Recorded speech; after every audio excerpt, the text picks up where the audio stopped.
আজকে আপনাদের সাথে আমি শেয়ার করতে যাচ্ছি পুঁই শাক কীভাবে চিংড়ি মাছ দিয়ে হাতে মেখে রান্না করে দুর্দান্ত স্বাদের রেসিপি তৈরি হয়ে যায়। এখানে পুঁই শাকগুলো কেটে পিস পিস করে নিচ্ছে আর একটু ভালো করে পানি দিয়ে ধুয়ে নিতে হবে।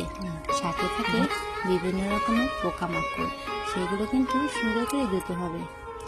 এদিকে তো মাটির চুলায় দিয়ে দিয়েছে সব ধরনের মশলাপাতি, একটু হাতে মাখিয়ে নিতে হবে। টেস্টটা তো সেখানেই। এখন শাকগুলো সুন্দর করে একটু হাতে মেখে পরিমাণ অনুযায়ী পানি দিয়েছে।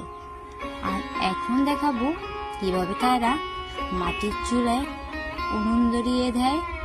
এই উনুন ধরানোর কাজটা কিন্তু অনেকের কাছে খুব কঠিন, আমার কাছেও খুব কঠিন লাগে। এখন আবার একটু নেড়ে চেড়ে দিতে হবে। মাটির চুলার আগুনটা একটু তাপ সবসময় বেশি হয়ে থাকে।